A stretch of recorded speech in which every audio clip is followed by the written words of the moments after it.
was a good introduction and description. And first of all, I would like to say good morning to everyone present in the auditorium and everyone present on the Zoom call itself.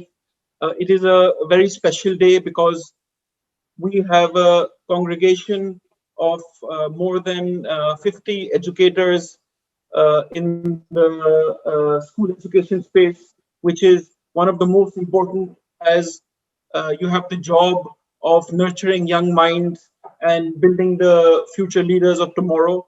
So thank you for joining, and I am sure we will have a very, very fruitful discussion and fruitful deliberation on the very important point of IT and technical education in the world, and especially in Tashkent. As Mr. Bobur has already briefly mentioned, Amity Tashkent is a part of a global Amity education group, which has more than 175,000 students across the world, with 10 universities and more than 15 campuses abroad, and 10 universities in India, as well as more than 25 preschools and schools in India and various parts of the world, including Abu Dhabi, Dubai, Netherlands, South Africa, New York, Singapore, London, and many other places. So we are very excited and we are very eager to share our journey, especially in technical education, share our expertise, and share how we together with all of you in Tashkent make sure that the students in Tashkent get the best of education in the world and are always up to date and always connected with the newest things in the world. So I would like to thank Dr. Wajahat. He has helped us organize this event for all of you. And of course, we have four very experienced and excellent speakers for you, Ms. Sangeeta Chima, Mr. Mohammed Zaid, Mr. Adrian Frost, and Mr. Nicholas May. Thank you so much for sparing your valuable time to speak to our very important principals and deputy principals from schools in Tashkent to get them up to speed and to discuss with them the ongoings in technical education, technology education in the world, and especially in Dubai and Abu Dhabi as well. We, as Mr. Bober had mentioned, established our Tashkent campus in 2019, and we are very excited and very thankful to the government that they gave us the invite to come to Tashkent and asked us to set up Amity University there. And our 1.5 years of experience, even though it is relatively new, has been very enriching, has been very fast. We have already grown to about 1,000 students in our university in Tashkent, and look to welcome many, many more in the future. I think what excites us about Tashkent is the excellent and enthusiastic government. The government is so proactive and so always looking to do things that are best for the students, that our vision is aligned in that way. And that is why we always want to do more and more for Tashkent.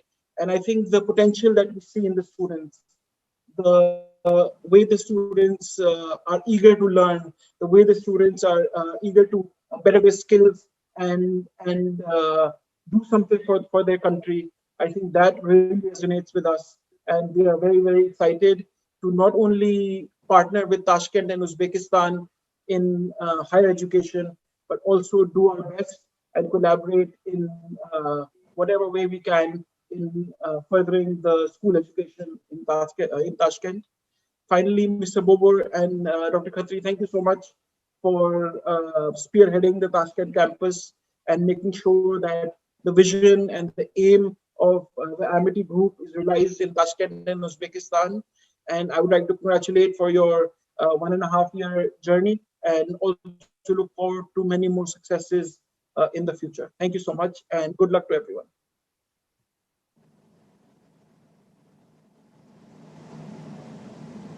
Thank you very much, Dr. Amol Chauhan. Thank you. Thank you so much, Ms. Sangeeta. Shukran. Assalamu alaikum and warm greetings to you all from Abu Dhabi and Dubai. On behalf of Dr. Wajahat Hussain, CEO of Amity Education Middle East, we thank you for your thoughtful initiative in facilitating an exemplary outreach program to establish an IT school in Tashkent. In other words, embed world-class technology in the classrooms and learning spaces of Uzbekistan. I am delighted to introduce our team, Mr. Adrian Frost, Mr. Nicholas May, Mr. Mohammed Zair, to you all. It is indeed an honor to share our thoughts and practices with this distinguished forum of education leaders. The format for this discussion is interactive. So please do ask questions and give feedback as we proceed with the content. May I request Mr. Bobo to facilitate questions in case we miss a voice. This session is an overview, an encapsulation of a splendid vision in schooling for a nation that seeks an astounding future for its citizens. Amity Education Middle East has developed approaches and the capabilities needed to convert this vision into a reality. We are presently 12 days into the new year, and it is so normal. One year ends and another begins. However, this time, like never before, the flow is from disruption to transition at unbelievable and unimaginable speed. The Microsoft CEO Satya Nadella noted in April 2020 that we have 2 years worth of digital transformation in 2 weeks. He also reiterates that every person, organization, and even society reaches a point at which they owe it to themselves to hit refresh, to re-energize, renew, reframe, and rethink their purpose. All this in terms of apt insights were put together very beautifully by Dr. Amol Chauhan and Mr. Bobor and Dr. Khatri. Thank you very much. And it is refresh, hit refresh, that we are going to do at the moment today. One way or the other, 2021 is likely to be the year when the world transitions to the new normal, beyond the pandemonium in the pandemic. What better time to network with Central Asia and the Arabian Peninsula to articulate a future IT school? An intellectually stimulating journey begins with dreaming and creating a vision for a smart but responsible future. Students in Tashkent will have an amazing opportunity to be global citizens. So, as we move on with a clear goal to embed IT deeply in the school curriculum of Tashkent, for better understanding, this seminar is divided into 2 parts. Part 1, the plan, the why, the what, and the how. The systematic process that takes you from one point to the other. And today we share the plan as an overview of the proposed IT school in Tashkent. Part 2, the best practices in IT, out of the box digital applications, impacting pedagogy and student life in a stimulating glimpse into the Amity International School, Abu Dhabi. So let's get to our collective goal to embed IT deeply in the school curriculum of Tashkent.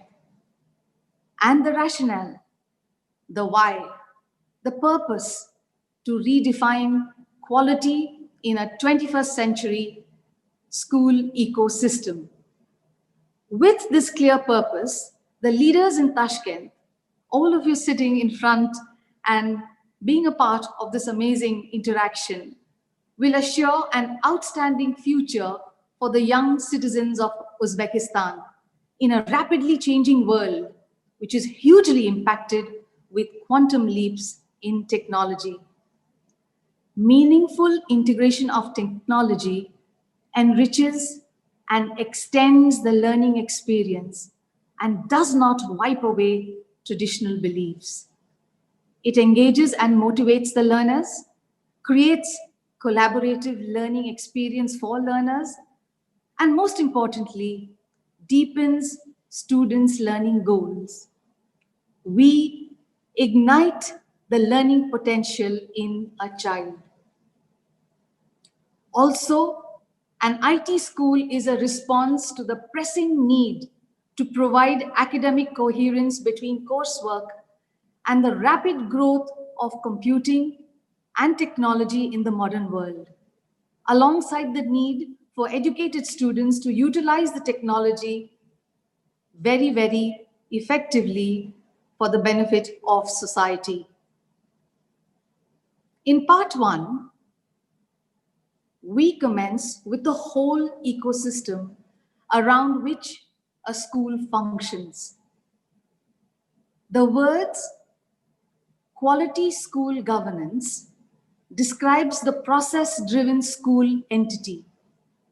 And to design an outstanding new IT school, a quality school ecosystem with exemplary governance, imbued with world-class standards, is the first journey that we all make.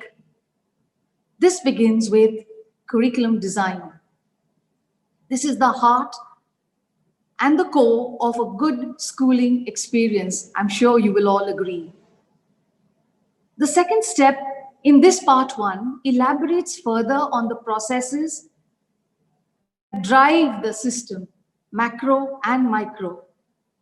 In short, together, we begin plans today to establish an evolving learning organization, unleashing generations of lifelong learners armed with technology, not handicapped without it. A quick glance at the system. Understandably, a robust school system has three cogwheels that work in perfect harmony: school governance, education and support services, which has the largest number of processes, followed by performance management and continual improvement. A slight mismatch or disharmony, inefficiency among the cogs of the domains in the system impacts progression. For the ultimate purpose of effective schooling is to improve student achievement in a magnificent future. And hence, planning it must be. In this interaction, we focus on vital key standards, the curriculum for the IT school. And the outstanding, amazing part of the curriculum are the key concepts, the impressive wow that technology sparkles the world with. Why then should any child be denied access to mild, stimulating digital concepts? If you are wondering how these extraordinary key concepts are a part of our world, are a part of our students' learning, then the answer will very soon be in front of us. We will embed these key concepts into the curriculum in the IT school at Tashkent. The 4 domains in the curriculum will be introduced by Zaid. We have then selected one domain to understand how strands and standards are configured.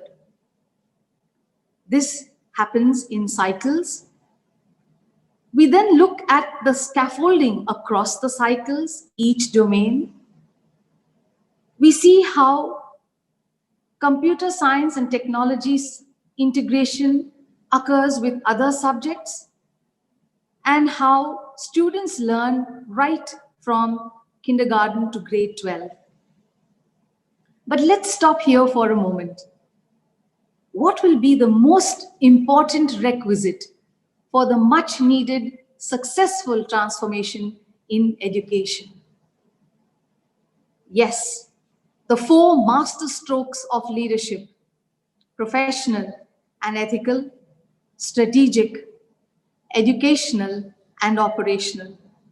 This we all know as the education leaders today is an enormous responsible and accountable human component that drives and directs a school system to where it should be. Leadership, or the lack of it, defines the way we progress as a human race. From dealing with the pandemic to climate change, from staying the course or transforming for a future that rightfully belongs to our children. The vision and the mission, therefore, pivots around the fulcrum of good leadership. The instant dramatic impact of the global pandemic and its effects underlines the urgency of seizing the moment and facilitating that much needed change.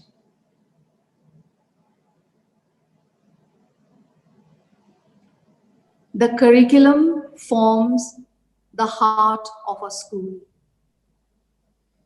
An IT school curriculum facilitates an extraordinary blend of the core learning program in computer science and technology. Technology literacy skills integrates seamlessly and flows through the curriculum. It is not separated. The CST curriculum, I would like to say that CST stands for Computer Science and Technology, is designed to help today's students take advantage of the power of technology. It provides a set of guidelines describing what students should know and be able to do in order to use technology effectively for learning and be prepared for university or college education and life thereafter in a new post-pandemic digital era. These guidelines represent realistic and attainable goals. The general goals are as follows. Firstly, the curriculum should prepare students to understand the nature of computer science with its technologies and place it in the modern world. Secondly, students should understand that computer science skills, especially computational thinking, in their problem-solving activities can be used across other subjects.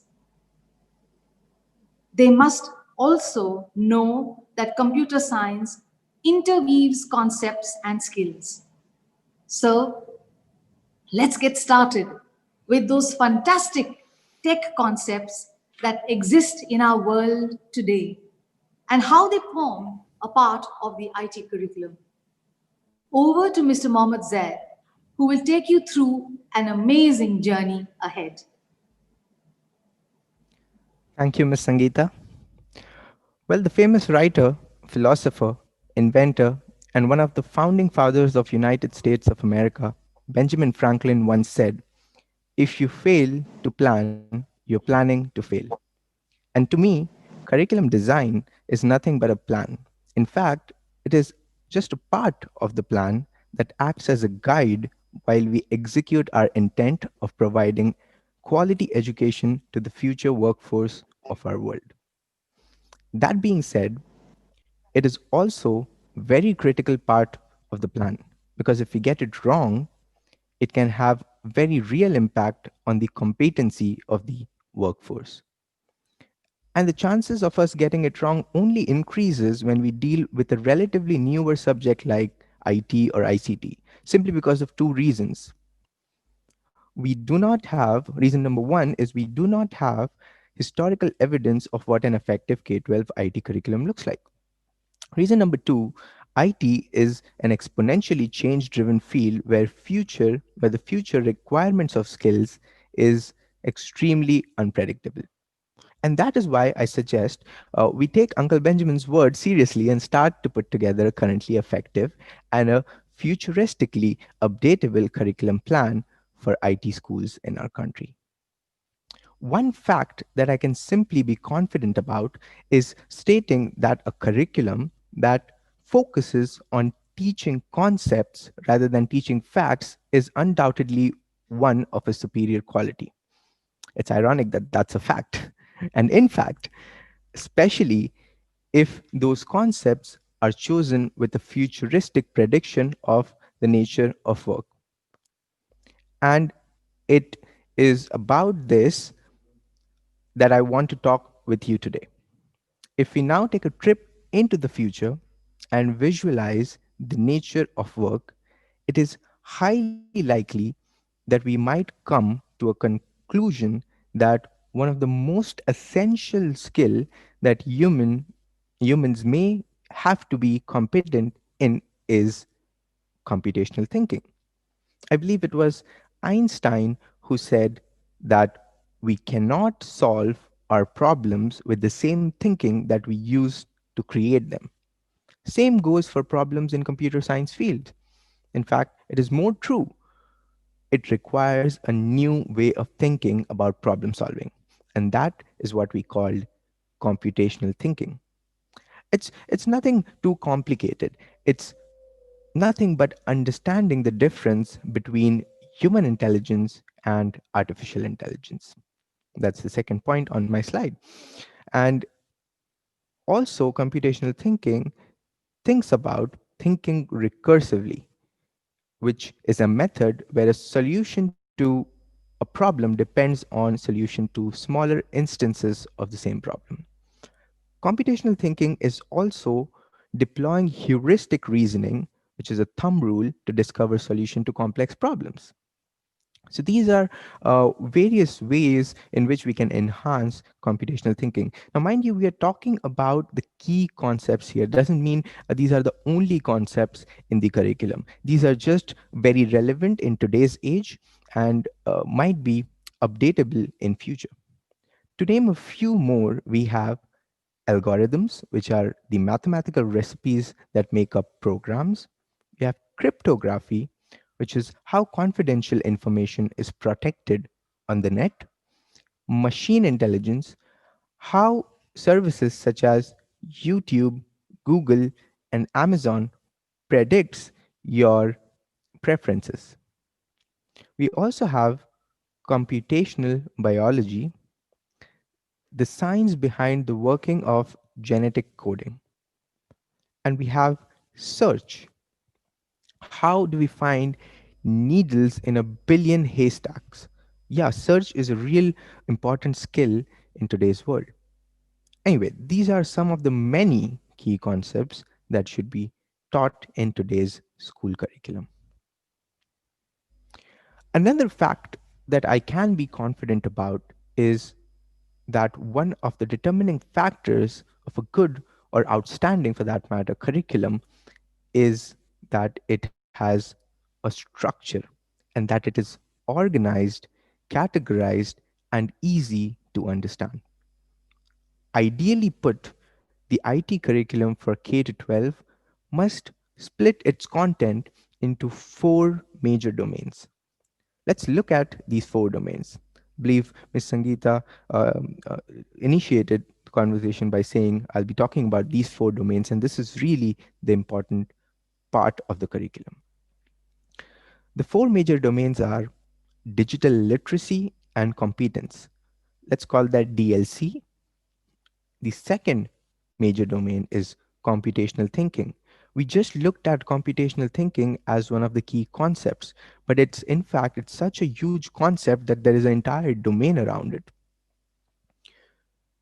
The third major domain is computer practice and programming, and the final and the fourth domain is cybersecurity, cyber safety, and cyber ethics, which we will call CCC.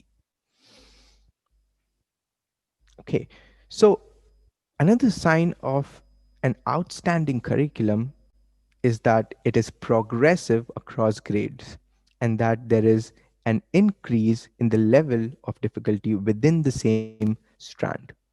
We'll define the term strand in just a little bit. So let's look at the overview of grade spans. We have cycle 1, cycle 2, and cycle 3. The idealistic way of delivering the curriculum is to have it vertically progress through these cycles. Now, all these skills, all the knowledge that we're going to discuss in these sessions, we can deliver them in a lot of different ways. And we'll just digress a little bit to look at some of the ways in which the information can be imparted to the students. We can use everyday classroom activities. We have specific courseworks. The important thing that's coming up now is independent studies. We want our students to become more independent, especially with the post-pandemic era. It's a highly important skill. We can use after-school activities to enhance. Since we are thinking about making an IT school, we would want to incorporate different ways where IT can be pushed. We also want to talk about peer tutoring, where each one of you is a student tutoring other student. Working at home is also another option. Let's look at this pyramid where we are going to discuss how the strands development hierarchy works. So we have subject, which is of course ICT in our case. We just looked at the four different domains that come within the IT curriculum or IT subject. The domains are then further divided into strands, which is what we are going to talk about next. And the strands have standards for each grades or each cycles, and then these standards are then met with specific student learning outcomes, which is how the entire curriculum for a subject is designed. Okay, so we'll do a little bit of deep dive into each one of these domains. And then once we get an overview of all the four domains, I'll hand it over to Ms. Sangeeta to take us through domain number one in detail. But before that, let's look at each of these domains in its own overview. So domain one is the DLC, as we discussed, which is digital learning, digital literacy, and competency. So the five different strands that come within this domain, and mind you, it runs across kindergarten to grade 12, are collaboration, productivity, computer operation, communication, and the internet. If we just quickly look at the distribution of strands per cycle, we can see that the computer operation, which we just discussed, is running through kindergarten to grade 9. The productivity tools strand runs right from kindergarten to grade 12. And the internet surfing and information retrieval, this is related to the key concept of search that we discussed, which goes from kindergarten to grade 9. Collaboration tools starts from grade 5 onwards and run up till grade 12, and computer networking starts later, much later, in grade 10. Let's look at domain 2, which is computational thinking. Again, this is a big one, and we have talked at length about this in my first slide. Computational thinking is just a thought process that involves in formulating problems and its solutions, so that solutions are represented in a form that can be effectively carried out by an information processing agent. The five core concepts that we're going to highlight in our curriculum is algorithmic thinking, decomposition of information, abstraction of information, generalization of information, and evaluation. Now, the good thing about this is a mixture of how humans think and how computers think. So the end goal is to make the computers think like humans, and also reversely to make humans think like how computer think, so that we can make the computers better in the future. Strands distribution per cycle for domain 2, which is computational thinking, is as follows. You can see algorithmic thinking runs throughout, abstraction runs throughout, decomposition and generalization starts somewhere in middle school, and evaluation is a higher degree concept which is taught in grade 11 and 12. Let's look at domain 3, which is what we call CPP, computer practice and computer programming. So here we have five more strands, which is programming evolution, human computer interaction, data representation, coding, documentation, and deployment. And if we uh, want to go ahead and see how that is distributed, we can see that programming evolution starts from grade 3, data representations from grade 8, and computer interaction, human computer interaction from grade 4 onwards. And of course, these are just a standard suggestions of when and where things should start. It can always be updatable, because in the future things are going to change rapidly within the IT sector or the IT world. Coding again starts from kindergarten. We have testing and validation, and deployment and documentation that starts from grade 4 onwards. And the final domain that I want to talk to you about is uh, much more beyond IT. It's just not only technical, but it's more human. It has a human touch. We need to be safe. We need to have our ethics. We have to be secure in the online world these days, especially now that the entire world, we can say almost, is uh, online and interacting online. So we have responsible use and cybersecurity as a strand within the CCC, the cyber safety, cybersecurity, and cyber ethics. The impacts of technology is another strand. Information accuracy, that's a big one, because there is so much. In fact, it reminds me of a quote. I I saw a picture on the internet once which said, everything you see on the internet is true, and that was a quote from Abraham Lincoln. You can get the joke behind that. So all the information is not reliable information on the internet. So information accuracy is a big thing that we need to teach our students. Cyber ethics and law is another domain, which is again a vast domain, and cyber health is something that our students should start right from the kindergarten, and you can see that in our next slide.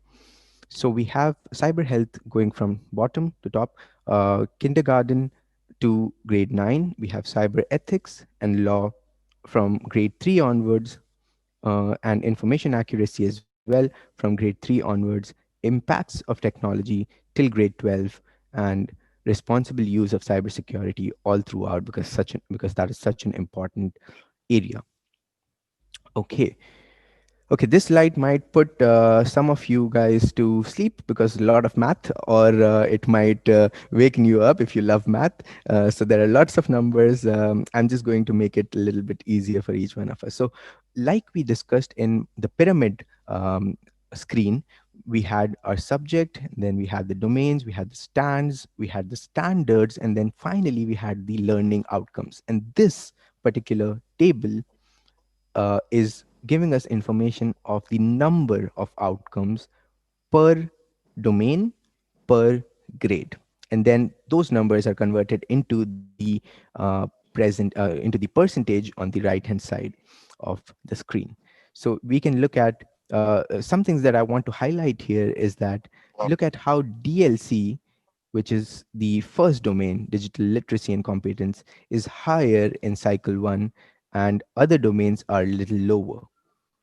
As we move on to cycle 2, you will see that now DLCs become a little lower. There's less emphasis. It's not like it's not there, but there's less emphasis on DLC, but a little more on CPP, CT, and CCC.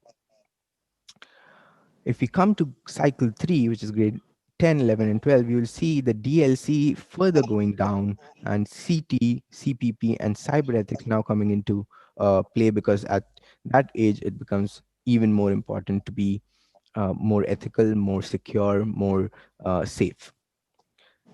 So these are just the graphical representation for ease of understanding for those who hate numbers and like charts. So we have the pie charts here. We have about 42% in the DLC in cycle 1. We have 21% in CT.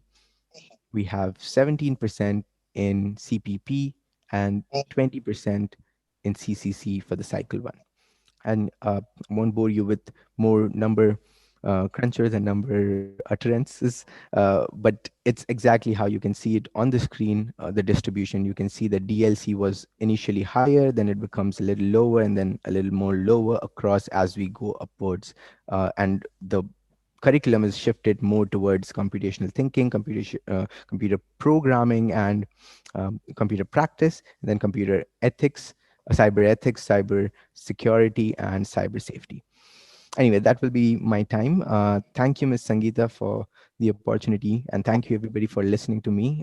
Back to Ms. Sangeeta for going deep dive into domain 1 DLC. Thank you very much, Zaid. That was really very interesting because you captured very well in a nutshell the four important domains in computer science and technology. Lovely. In a short summary, we have been through the entire school system, which consists of three cogwheels: school governance, education and support services, performance management, and continual improvement. Thereafter, we focused on the curriculum, and Zag gave us insight into the four main domains of the computer science and technology curriculum for an IT school. In the next few slides, we are going to go deeper into one of those domains. May I request everybody not to focus on the text in the next 10 slides. The purpose here is to deep dive to understand how the IT curriculum is structured, how a teacher constructs that teaching moment in the classroom, and all the back-end work that creates that moment. The series that follows is hugely researched. The curriculum moves and progresses stepwise, enabling superb detailing for effective pedagogy and seamless student learning. The attention that I wish to draw on this slide is how a strand is broken up or divided into its titles. The titles have descriptors, and these are connected to amazing vocabulary that is used in the world today. So the keywords are highlighted.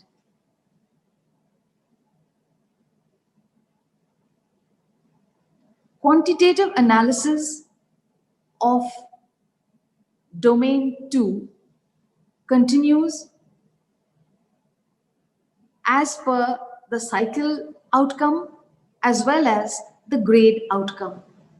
So here you will see that the eventual learning journey starting from the domain through the strands, through the standards, culminates in what a student learns, which we call as student learning outcomes per grade. Both the grade-wise and cycle-wise learning outcome numbers are listed here in cycle 1, 2, 3, and 3A. 3A is an advanced curriculum which can be chosen by students who wish to do so in grades 10, 11, and 12.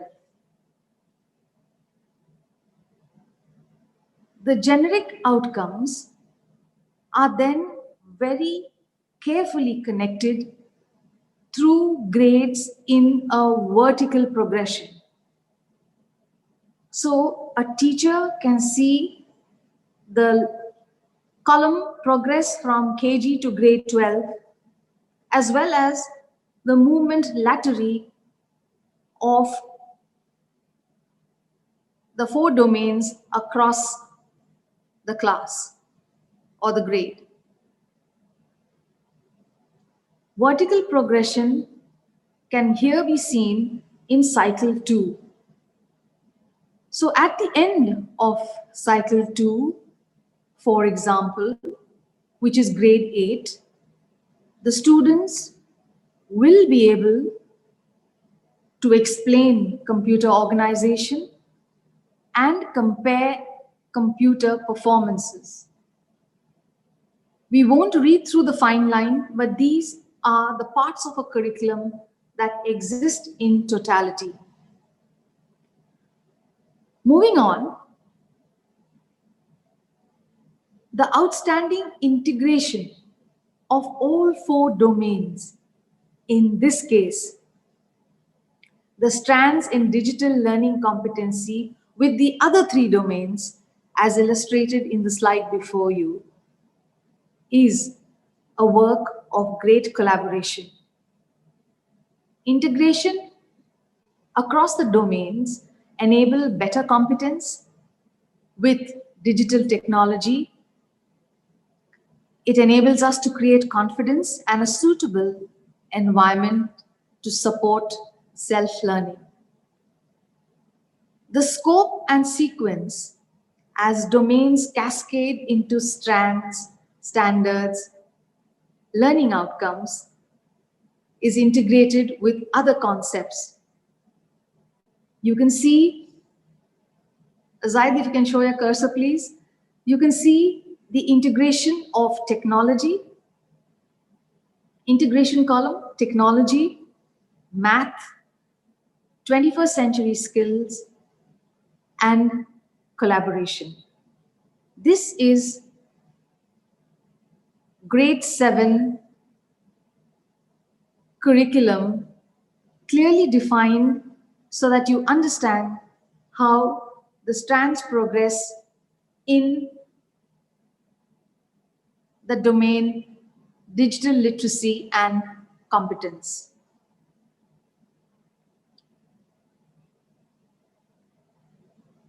As teaching learning progresses, assessment of student learning is necessary to gauge the effectiveness of the curriculum.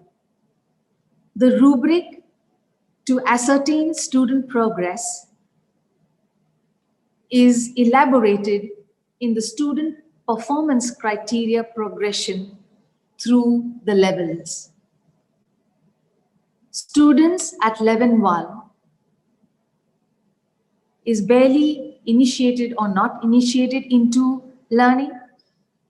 Student at level 2 is under development. Student at level 3 satisfies expectations, and students at level 4 exceeds expectations. And ladies and gentlemen, this slide describes KG1. We have a similar student performance criteria for grade 12A, the most advanced part of the curriculum.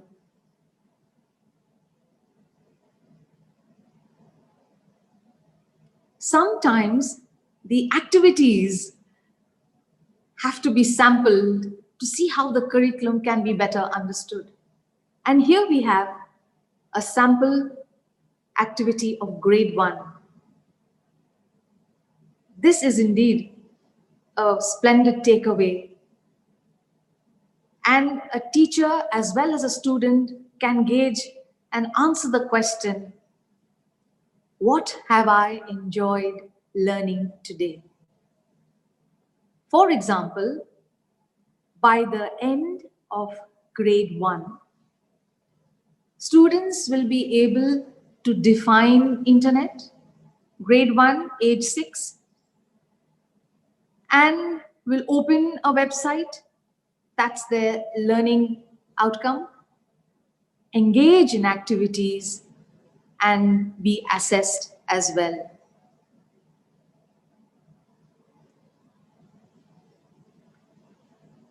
A similar process is illustrated for students in grade 7. In the strand, productivity tools, the second in the horizontal space, the learning outcome gives confidence to students to sort data in the spreadsheet.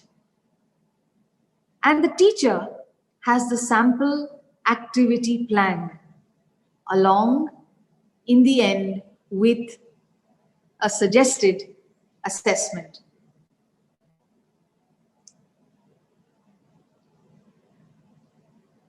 I'm sure all of you would want to know what would the school day look like in terms of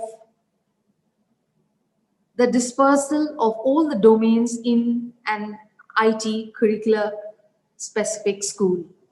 It's much the same, but we can always make it different with a blended and a hybrid approach. But for the law of averages, this is the suggested percentage of various domain breakups per cycle so that there is continuity and there is a regular intervention with raising the bar. The estimated number of periods are divided between different cycles. To begin with, the number of periods in digital learning and competency reduces, and I will share with you a graph later on to explain it further. But the number of weeks per term, term 1, term 2, term 3 are 11, 10 and 10 in the 4 domains of the subject. So a school term T1, T2 and T3 will have a total number of lessons per cycle, which will be 31, 31, 62 and 93. 93 for the cycle 3A, which as I said before is most advanced. The categorical and numerical variables, as you see in this graph, give a whole view picture of how the domains progress per cycle, as well as the number of periods per domain. A gradual decrease in weightage in DLC, the blue color bars, can be seen from cycle 1 to cycle 3A, and an increase in computational thinking, computer practices, and cyber safety, security, and ethics in colors green, orange, and red can be detailed here through this graph. A learning process is designed to promote a deeper level of learning. The more, the better. Instructional scaffolding is a process through which a teacher adds support for her students in order to assist, enhance learning, and aid in the mastery of tasks. The teacher does this by systematically building on student experiences and knowledge as they learn new skills. It's like the scaffolding that you have outside a building under construction. In a phase-wise manner, as the building progresses from foundation to its completion, the scaffolding is slowly removed. In the curriculum, the chunks illustrated in the chart follow a rhythm of spontaneity, and students, assisted by their teachers, gradually exhibit independent learning.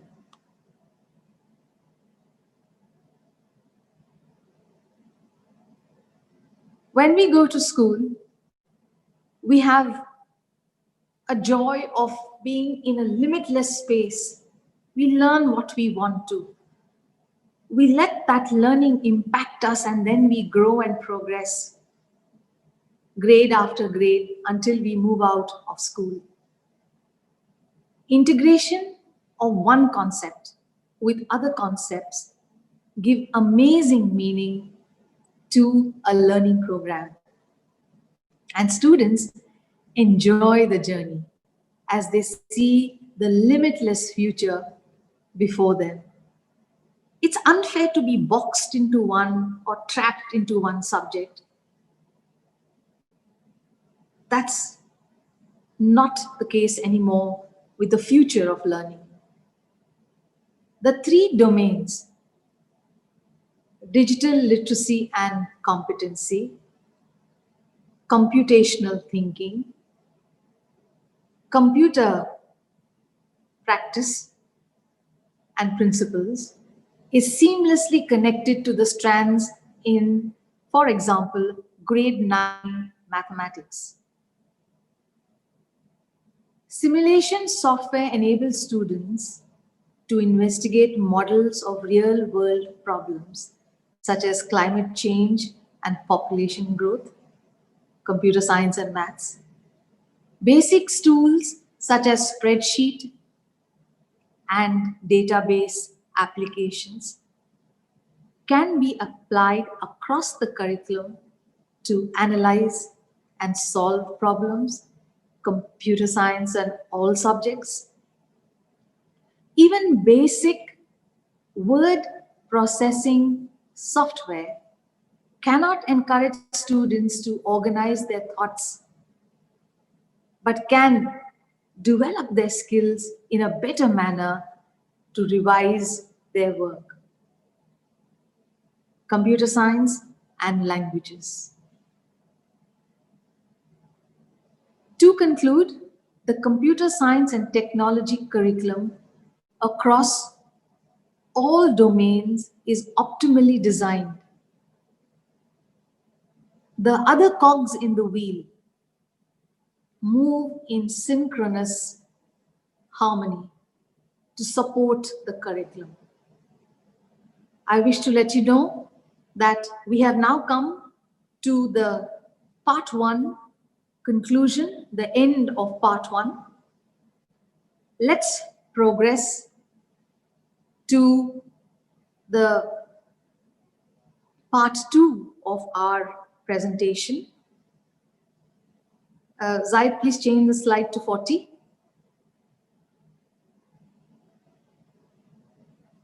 We have been able to highlight the curriculum, which is, as I said, the core of any school, more specifically an IT school.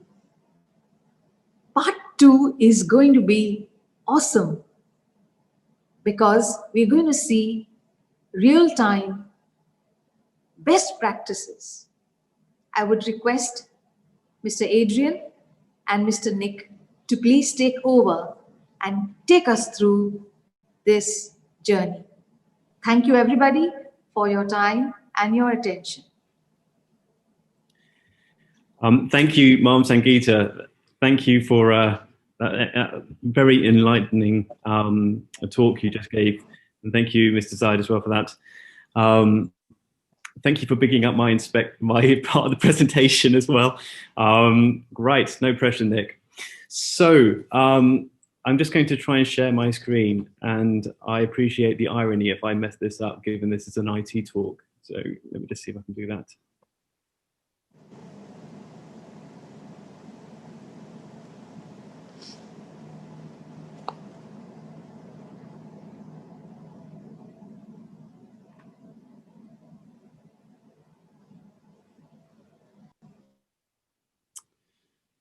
Okay, I hope that's working for everybody.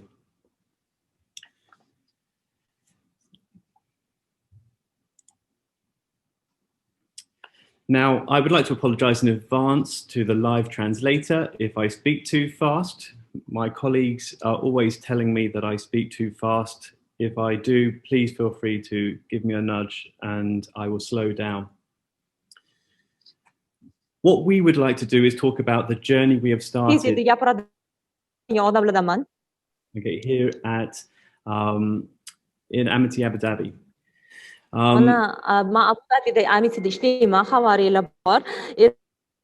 We have started to embed IT deeply in our curriculum here.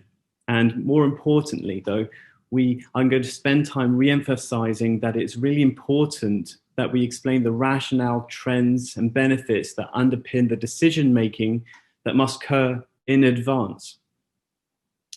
Here at Amity Abu Dhabi, we are not thoroughly finished in the process of embedding IT. We are still quite a young school. However, what we are getting right is the thought process behind our strategy.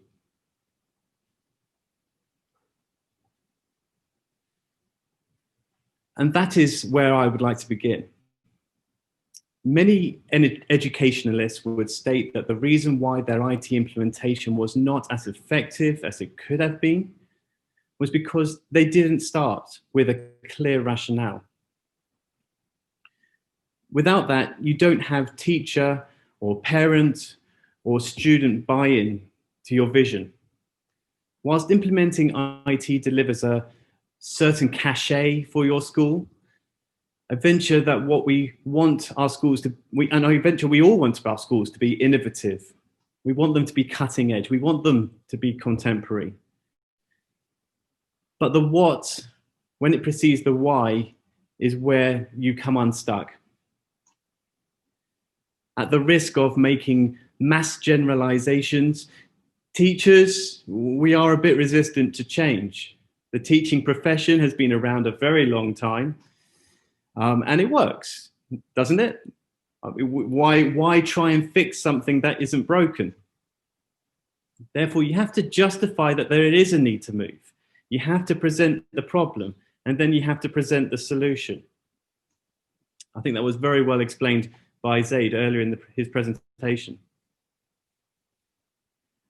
At the end of the day, the technology is there to make teaching and learning more effective, to make it faster, better, deeper, more personalized. Indeed, these have been the pursuits of teachers for centuries. Therefore, I'm always somewhat skeptical when I see mentions of transformation from the deployment of IT. That's not always what most teachers, parents, pupils want, in my experience. What they want to see is not necessarily revolution, they want to see evolution.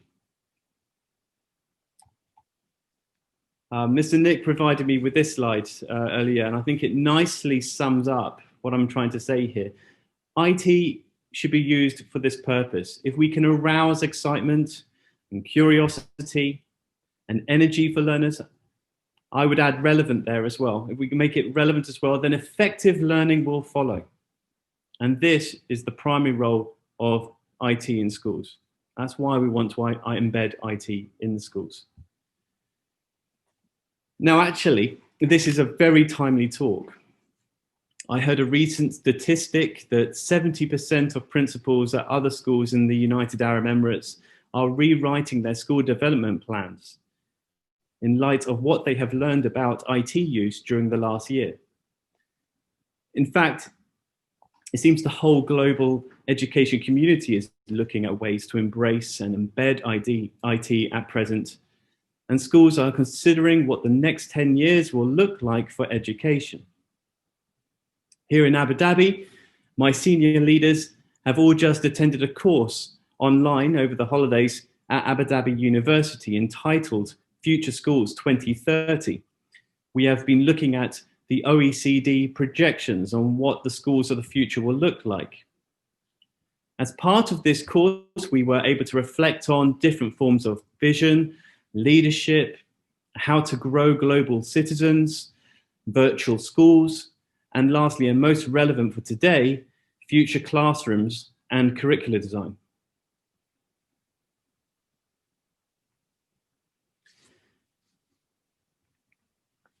I think this slide here summarizes most of the key takeouts. The fact is that the innovation we see in education over the next 10 years will not just be only IT based, but social and pedagogical. And so I advise that any IT evolution in schools should not be considered separate from these other facets. Schools should also be considering these other parts of school design. Infrastructure change is required. I will be talking about smart classrooms later on. Staff training. If your parents are anything like mine, then there are hearts and minds to win as well when it comes to change. However, clearly a lot of issues we want to resolve will be done, at least in part, through IT investment. However, at the end of this talk, my last slide, I'll be talking about the changes that are forthcoming to curriculum design, partly as a result of the IT improvements, but also because the workplace of our children, that our children are entering, will be different to what it was. I'm also going to discuss the trend to personalized learning later, but I think this is perhaps, for me, one of the most important justifications for embedding IT in a school curriculum. In fact, that alone justifies fast change. However, as will become apparent, this necessitates a change in the role of the teacher to one of a learning facilitator, and one where there is a much greater focus on embedding interpersonal skills, such as teamwork and collaboration.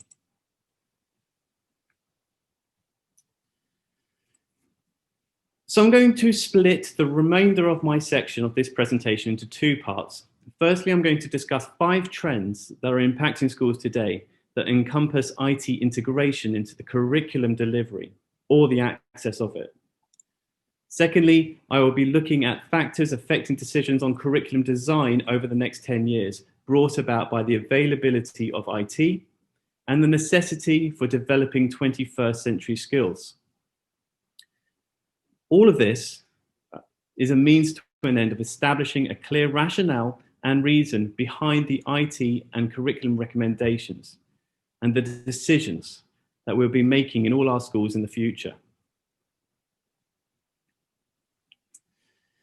So these are the 5 trends that I will be looking at. Now, these are already happening, and in some cases have become increasingly common since the onset of information technology that started 30 years ago. The technology already exists and is being implemented in schools around the world. And the first one is learning management systems. These are now integral to many schools, and it's hard to imagine life without them. They are everywhere now, and new ones are seemingly being invented every month. When I first started teaching, Moodle and Blackboard were the two most commonly used. However, I recently saw a benchmarking test on the internet, and Blackboard and Moodle were ranked 6th and 11 out of 15, and the top ones I haven't even heard of. An LMS allows education establishments to collate all their courses, to communicate information, to collate data on progress, effort, achievement, provide instruction on intervention for those students who need it, and provide accessibility to different learning needs. They now incorporate many of the other elements that I'm going to talk about in subsequent slides, such as gamification. At my school, we are currently looking at ways of building this using Microsoft 365, as Microsoft have developed their own LMS, which integrates with the other software we use. However, there are others perhaps better suited to education. At the moment, we use them extensively for teacher training, and we are able to log who has done which courses and completed which parts of our child protection and safeguarding courses and health and safety induction. In fact, I currently have a teacher completing a master's in special education needs who is building his own staff training learning management system. The second trend is gamification. Gamification is now also fast becoming a standard part of modern teaching pedagogy. Now, to be clear, this is not education games. It is the taking of principles of digital games and incorporating them into software and teaching materials. They are now part of the standard school experience in order to encourage motivation, engagement, and personalization. Now, by way of example, on the right is a learning management system for learning elements of Microsoft Office. If you look at it, you see the use for customizable avatar, progress bars, leadership boards, levels. This is now common in many software packages and in schools. As an educator or as an education establishment, the data from this type of system is incredibly useful for assessing take-up and engagement, buy-in, the efficiency of your IT integration. In fact, I have some examples of this to show you later on in the presentation, so I won't speak much further about it right now. It's now become so ubiquitous, you'll see it through the rest of my slides. Computers have been able to provide 3D models for a while now. Augmented reality, though, and virtual reality takes that experience and benefits to the next level. It is now coming quite commonplace to see augmented reality and virtual reality making its way into school resources in order to make the teaching of the curriculum more engaging and emotive. Virtual reality is less common, and we do not have much of that at Amity at the moment, but augmented reality is much more common. Whether it is rotating a 3D molecule of DNA on your desk, or bringing a velociraptor into your classroom, all of this is now possible with an iPad. I've seen amazing things happening in art exhibitions as well using augmented reality. That seems to be becoming more common. With the ever-improving graphics and capabilities of devices, you can get a really immersive and engaging environment for learners. I would actually go further and say that really the problem here is not with integrating their technology to support learning. The students are already savvy with that. It's about choosing the most relevant or creating up-to-date content. I've got a little video here actually to illustrate this. Maybe you can see that. Just in case you haven't watched augmented reality, I recorded these at the weekend on my iPad. The app that I downloaded, not the presentation. The video in my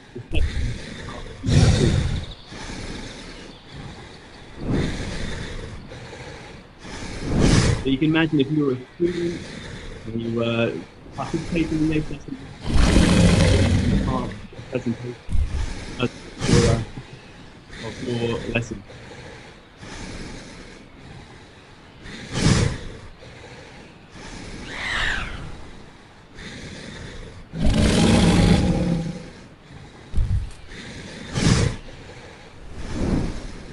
I must say, I did actually have to double check that it wasn't there.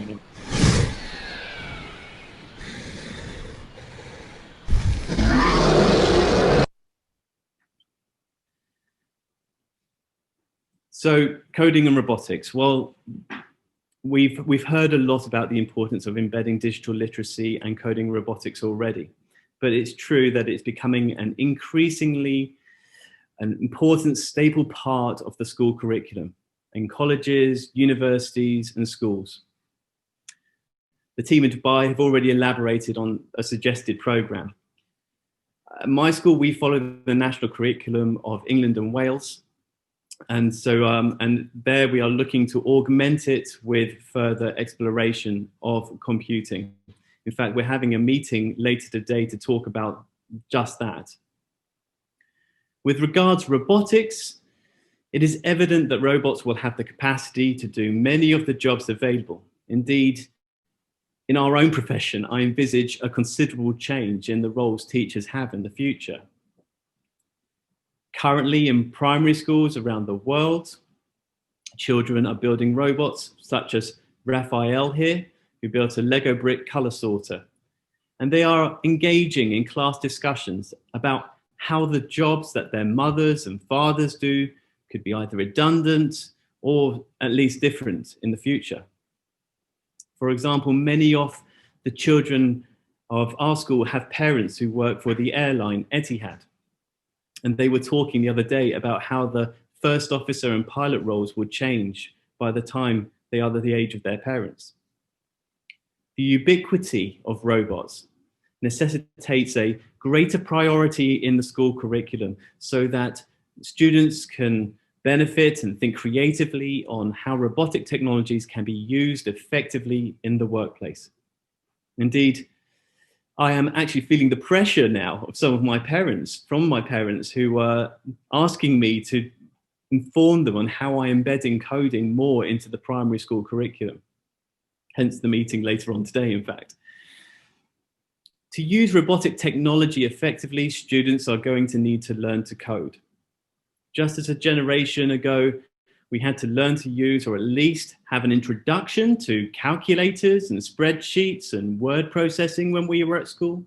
Students need the same for coding. In fact, the more they know about coding, the better, and the greater advantage that they will have. Any school that is investing in coding and robotics to a greater degree than any other is at the leading edge of future school curriculum developments. Now, I'm just going to pass over to my colleague, Mr. Nick, who is now going to talk briefly about our computing and coding program at Amity.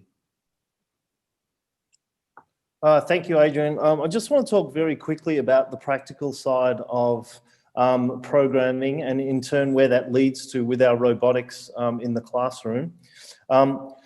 At Amity, at our school, the way we begin is we begin very early with the students. So we start programming with Scratch Junior from students in grades 2, 3, and 4, mostly grade 3, that's about where we start.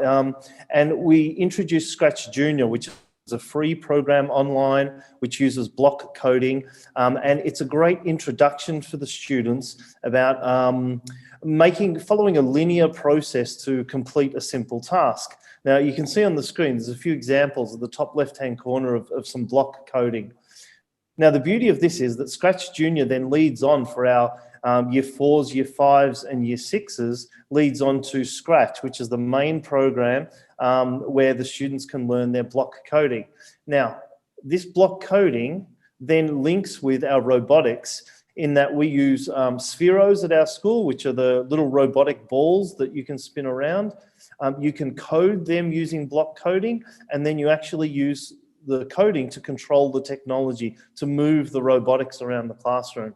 We're also currently looking at investing in some drones that also do the same thing, that you code in your Scratch programming, your block coding, and then the code and the process that you put into that coding is then translated across into the drone. So you can fly a drone around the school or drive a Sphero around the school as well, right? So that's one of the processes that we go to. Now, in the past, we've then transitioned from block coding into text-based coding. In particular, we use Python as our text-based coding, and we normally would start coding at middle school and then go from middle school onward. But what we're finding is that the students are coming equipped with a lot of these skills already from their personal experience or from home. And so we've actually started coding this year. We're coding in Year 5 and Year 6, text-based coding using Python. And Python's a fantastic language for beginners. It's a very simple language that the students can use. They can nearly use common English language and just write it down, and then they can have success with their coding using Python coding. The Python coding for us is perfect as the language we've chosen at our school, because that leads on to our IGCSE, which uses pseudocode, and the pseudocode is nearly exactly the same as the Python. So when you're looking at pseudocode and Python together, you put the two languages next to each other, they look nearly exactly the same. So Python is a good language for us. One of the things that Adrian and I have spoken about is which language is the right language for your school. And I think if you're setting up an IT program, I think you need to really think about which language is the correct language. I know that there are other curriculums out there, like the IB curriculum, that are changing from Python over to Java as their main language. So if you're setting up a school now looking at which language are you going to use, you need to be thinking about which language the students are going to be using in the future. So that's something to take into account when you're preparing your programming for your school. The practical side of it also that I just want to address very quickly is the integrating of the IT into the curriculum in relation to, do we have computer classes or do we have computers in every single classroom? And I think at the moment where we're at, and we're definitely here at Amity, we have both. We have a situation where the digital literacy skills, for example, how to use Word, how to use Excel, PowerPoint, how to program, how to make movies, those sorts of things we do in our computer class. But then what we do is we transfer those skills over into our curriculum. So for example, if a student learns to make a movie in an IT class, maybe with the teacher in the IT class, they then go into their literacy class or their topic class and they make a movie based on the topic or the theme that they're actually doing in the classroom. So I think it's very important to realize that there is a differentiation between learning the actual skills of IT and then applying those skills. And when we talk about integrating IT into the classroom, there's a transfer between the two. There's a time where the students do need to learn the IT skills, but there's also a time where they can apply those in the class as well. And that could happen all in the class. It doesn't have to. You don't have to have an a specific IT class. You could do all of those skill learning in your regular classes as well. It's just depending on the approach that your school chooses to take when you do that. Now, Amity is an excellent school. It's a great example for other schools to come and have a look at and to ask questions of and challenge the way that we do things, because I think, as Adrian stated, we've really done our background research into why we do these things, why we have certain approaches. So I'm going to transfer back over to Adrian to continue this. If at the end we have questions about the practical side of what are we doing at our school and what does it look like, we're more than happy to answer those questions. Adrian, it's back over to you. Thank you very much, Nick.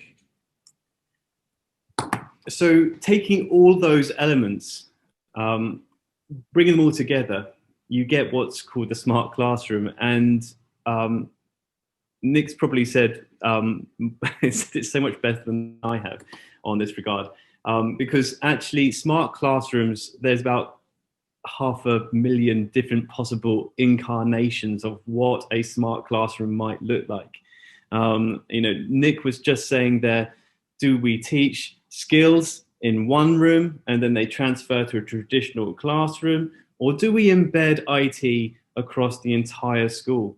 Is there a need? In 5 years' time, will there be a need for an IT suite or not? That is a really important question that curriculum designers need to answer and to think about. And it's something that I'm very much thinking about with my school leaders, and something we're thinking about over here in the Middle East. Anyway, this concept of a smart classroom, devices that support AI engines, enable asynchronous, personalized learning, biometric registration, tablets or laptops either brought into the school or fixed inside the school, augmented reality, virtual reality tools. These are coming into spaces and facilitating collaboration and face-to-face interaction using documents and resources that are shared between teacher and students. A lot of that's already commonplace. Teachers are able to monitor work and tasks completed by pupils on devices. They can instantaneously track progress and achievement. As a result, they can intervene immediately where necessary, including when students lose focus. Of course, all the technology here is already familiar to the students. They are communicating with each other and with their teacher in a manner that is instinctive to them and not at all novel.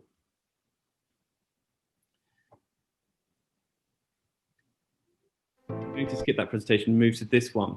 This is, like I said, there are a countless number of incarnations of different types of smart classrooms, and I spent quite a lot of time looking through different ones, trying to choose one which was most relevant. So I've chosen this one.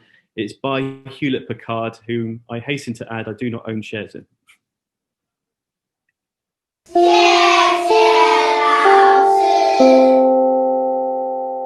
here we see a traditional setup. Here we see students describing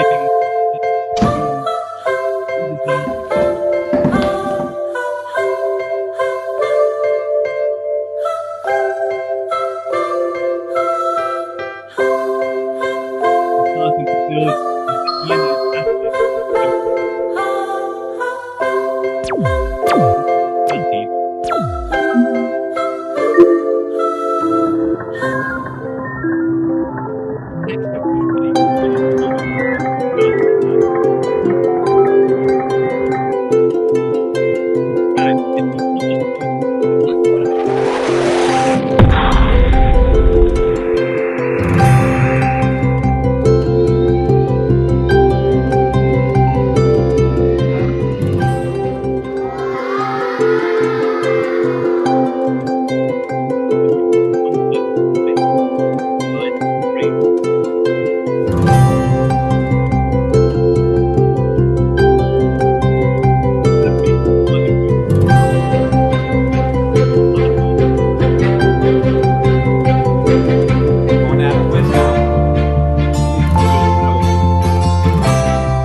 I was talking over that, but my colleagues over here told me that you couldn't really hear me. But I hope you saw in that the instant tracking that's available, the advantage to the teacher for being able to monitor what was going on.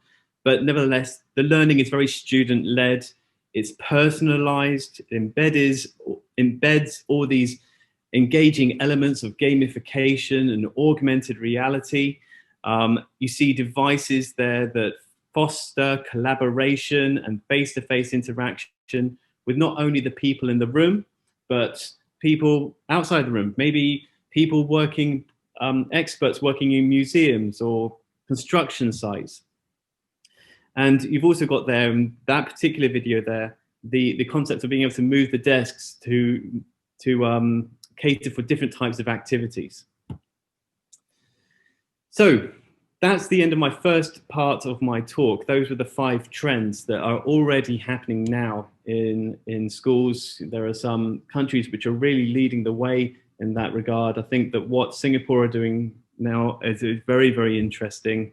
The AI that's coming in some schools in California, and looking at also some of the things that Finland are doing as well. Those have been particular countries where I've been very, very interested. And I think the next 10 years is going to be very, very exciting.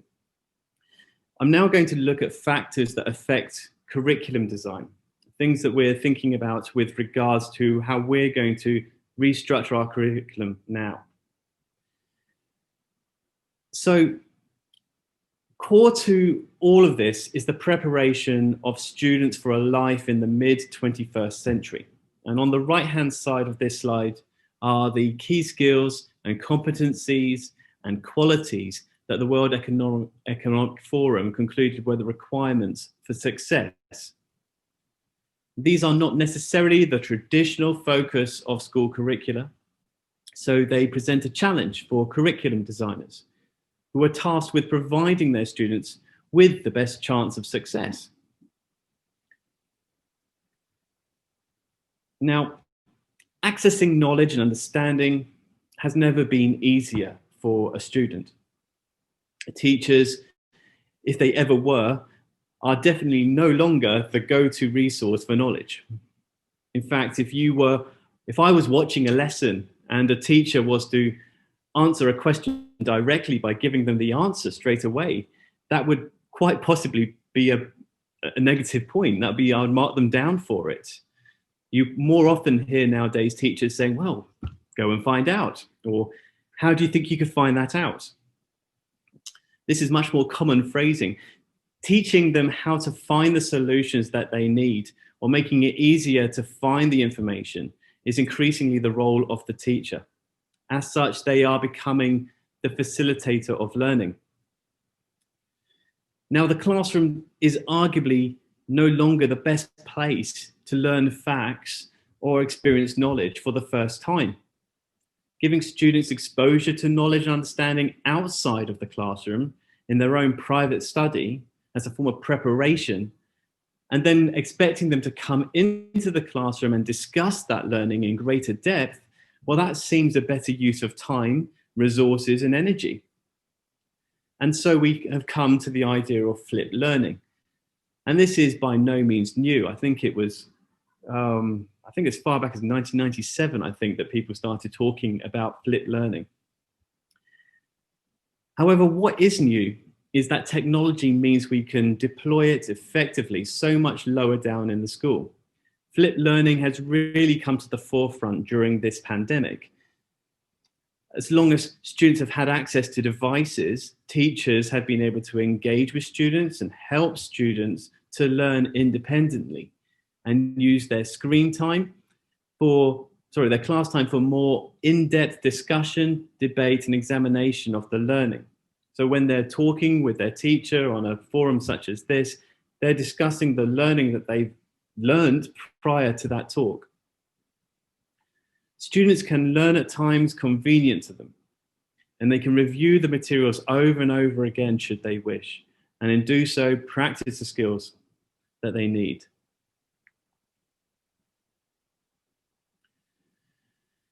This is an example here at Amity of that system being put in place. This is a reading and comprehension platform that we purchased for our lower primary children that facilitates reading. Books and texts that are appropriate for the age of each child are chosen by the system, and quizzes and end of topic tests assess understanding and compare the responses against the database to inform the teacher of whether they are ready for the next level yet. Therefore, this system, which is accessible from the student devices, also incorporates some personalization of their learning as well. Now, Bug Club is an example of digital testing, or incorporates examples of digital testing, which is increasingly common in schools and is built into the curriculum delivery wherever IT is embedded. In many schools and in many countries, formal testing occurs at the end of the year or after several years. GPAs, percentages in exams, grades in GCSEs and A-levels, degree classifications. These are the tools that we use to label our students in all areas of education. However, in schools, technology can now provide continuous assessment. Students' efforts and attainment can be tracked, and teachers, as facilitators, can intervene, as we saw in that video, to support as necessary in the most appropriate way. There is nothing worse for a teacher than finding out after an end of topic test that the student had, unbeknownst to them, been struggling for the last 4 weeks. Well, systems are available now that prevent that. The dashboard on the right here exemplifies this to a certain degree. A video later on explains it in a bit more detail, but I'll explain it now. If you imagine the x-axis here was the time invested by students, so the number of hours. The y-axis was the progress or achievement that the students had made. You can hopefully see how informative that data would be for a teacher. The top right quadrant would indicate students that had invested a lot of time and made a lot of progress, and therefore they deserve lots of praise in order to establish that culture of achievement and excellence that we all want to foster in our schools. The bottom right represents students that are working hard, but they need more support and intervention. The top left, well, they may be gifted students and need extra stretch and challenge, or as is sometimes the case at my school, the students are being helped by their parents. And the bottom left, well, we have them in all schools, I'm sure, and these are students that require greater incentive and motivation.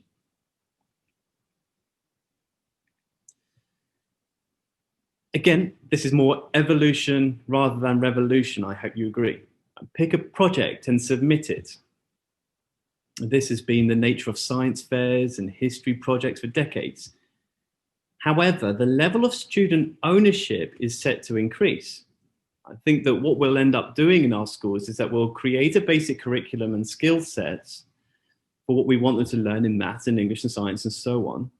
But the deeper dive into some topics versus others, well, that would be student driven.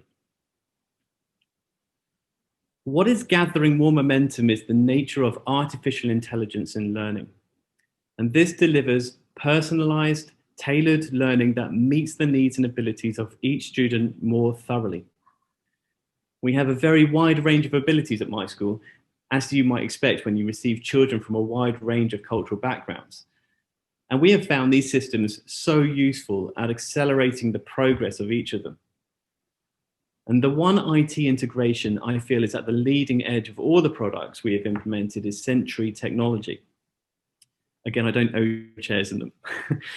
Now I have a little video to illustrate how it works though. So I'm just going to show that now.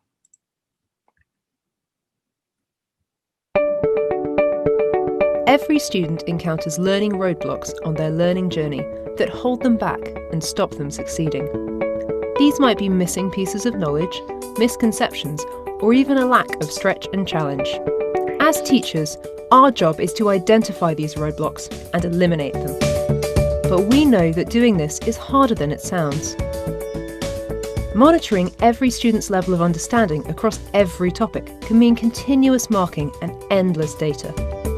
Tailoring learning materials for students can take hours of additional work each week. Sentry helps teachers make intelligent interventions quickly and easily. It combines artificial intelligence with the latest research in learning science and neuroscience to create an intervention tool like no other. The platform works in 3 ways. Kai, Sentry's AI engine, tracks every interaction for each student, identifying their specific needs and preferences. It creates a constantly adapting recommended path that provides each learner with tailored content that helps them progress. Sentry helps each learner to improve through question by question and end of lesson feedback. Students are clear on where they went wrong and what they need to focus on next time. Sentry also supports teacher-led interventions. Students' work on Sentry is marked automatically, and the data collected can be viewed through easy-to-use teacher dashboards. You can see which students have grasped a concept, who is struggling, and which students need to put in more effort. This makes it quick and easy to identify which learners require stretch and challenge or support in a timely and targeted way. It also means senior leaders can see the performance of an individual, a class, or an entire subject area at a glance. Finally, Sentry saves teachers time in creating learning materials and marking. With Sentry, you can use data on the teacher dashboard to quickly assign classwork or homework tasks. Instead of making and adapting materials for each learner, you can select from thousands of high-quality resources, all created by our in-house team of experienced teachers, and assign them to individuals, groups of students, or a whole class. Independent learning in a supported way, easy-to-use actionable data, and high-quality resources are just some of the reasons why schools tell us Sentry is transforming the way they teach. To try it for yourself, and to find out how Sentry can help your school, book a free demo with our team. Sentry. Supercharge your teaching. So I hope you can see that that's an LMS, a learning management system with gamification that incorporates all the elements of artificial intelligence and digital testing, and encourages the teacher to become more of that facilitator of learning that I was just talking about. And hence the reason why I think there's this revolution in the role of a teacher coming forward. Now, this is what a student's learning management system platform might look like in Sentry. It lists all the subjects that they are following, and it states the progress that they are making in each one. Now, this is the teacher's dashboard, and it updates as the students are completing work at school, at home. I've taken out the names of the students, so hence the reason why there's blanks next to the avatars.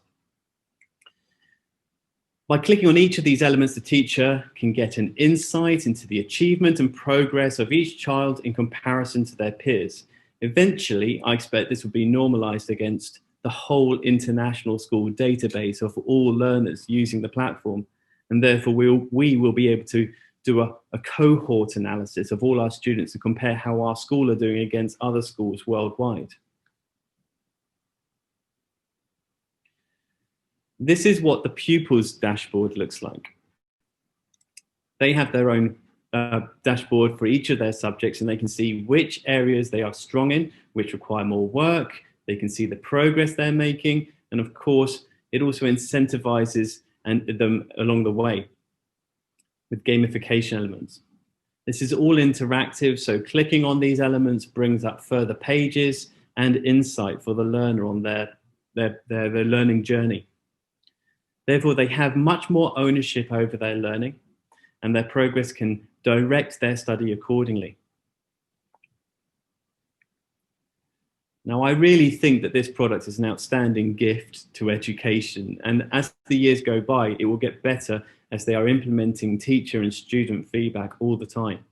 And here is a quote from one of my teachers. I think some of my staff are actually quite threatened by it in some ways, and I think they are dreading the day when their students come up to them and say, oh, I didn't get what you were saying in your lesson, so I went on Sentry Technology and now I'm okay.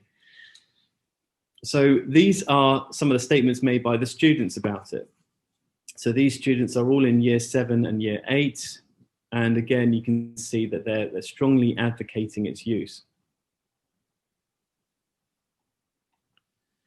Now, I have another example of how we've embedded artificial intelligence inside the school.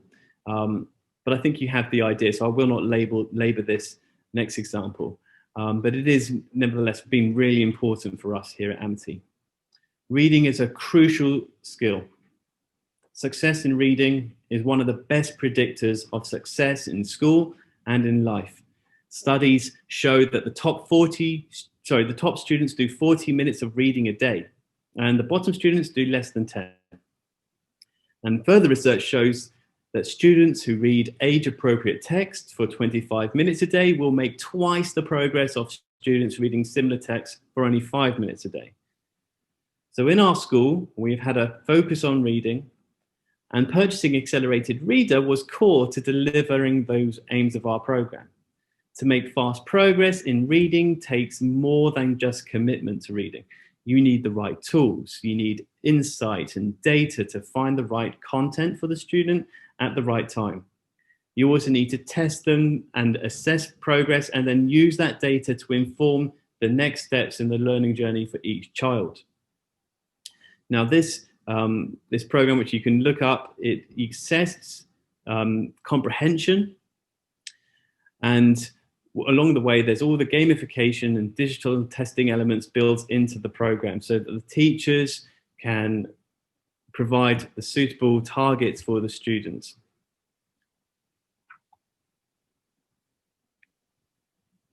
I'm going to Success. because it incorporates a lot of the elements that you've already seen in the previous one.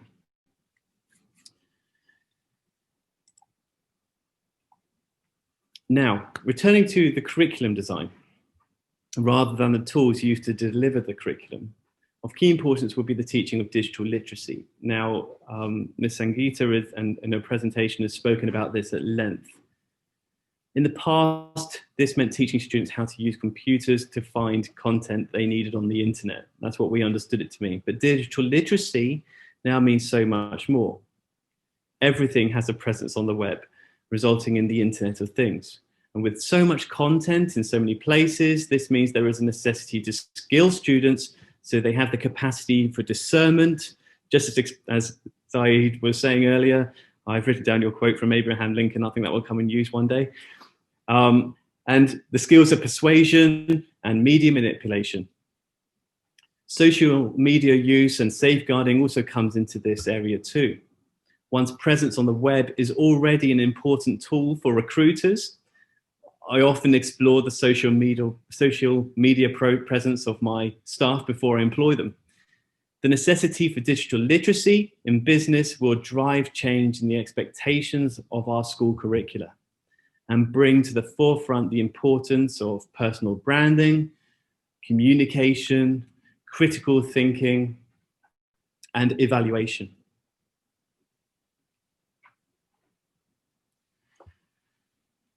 Now, if you have more time in school and less time spent doing in-school assessment and fact and theory learning, then theoretically you should have more time for experiential learning and face-to-face interactions.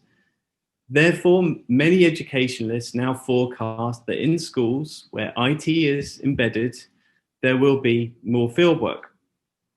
This may, of course, be virtual tours where students meet experts working in particle accelerators or museums or construction sites, like I said earlier. It may be, as in the case here, that students are using IT for data logging in the field. I think these students are measuring the oxygen content of different parts of a stream using data logging equipment. They may be, as in the case of this Amity post, I think these students here were examining physics principles at Ferrari World in Abu Dhabi that holds claim to the fastest roller coaster in the world, I believe.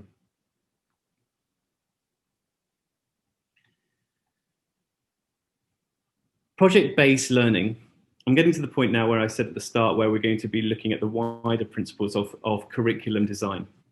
So project-based learning is definitely a key feature of our current curriculum planning at present. And that's driven by the fact that students can access information very easily, and by the nature that this is likely to be the form of many of their professions in the future.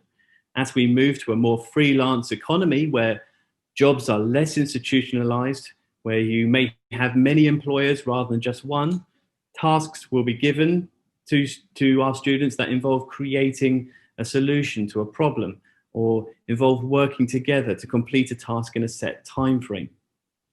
Skills that are implicit in this are figuring out how to pace each element of a project, and students will be required to use project management software to achieve this. Such tasks are already actually commonplace in things like the extended project qualification in the English and Welsh curriculum, or the project part of the International Baccalaureate. There will be, built into the project assessment, evaluation and improvement elements. Teachers constantly evaluate how students are progressing and mentor them accordingly. At the end, in theory, there are no failed projects, as students eventually have a successful outcome as a result of that mentoring. Somewhat similar, but importantly different, is another curriculum development. And this is another thing we're exploring here at Amity in Abu Dhabi. It comes from Finland and it's known as phenomenon-based learning. As I say, this has some similarities to project-based learning, but the tasks are multidisciplinary and they have a global context. The idea behind it is that it drives engagement, excitement, and students both implicitly and explicitly look at the learning process as a matter of the project, which helps them on the path to lifelong learning. They approach a challenge, such as climate change, and they consider all of the aspects involved. The holistic approach here adopted, it fosters critical thinking, which of course is one of the key competencies recommended by the World Economic Forum.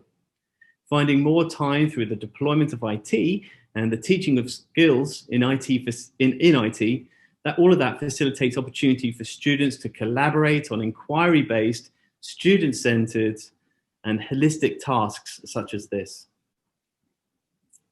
So that brings me to the end of my presentation, and I would be more than happy to take any questions. So thank you, Sangeeta.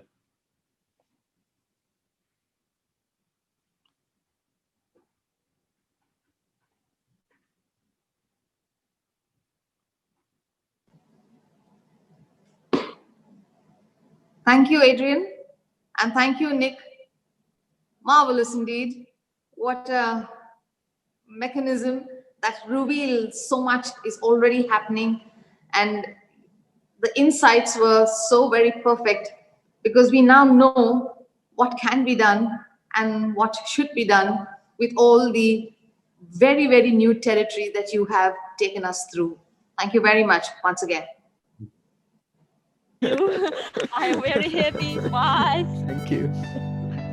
Mr. Adrian, Ms. Sangeeta, Mr. Nicholas, Mr. Mohammed, thank you so much. Thank you. It was a great session. I think everyone must have learned a lot from your deliberations and your presentation. Yes. Thank you.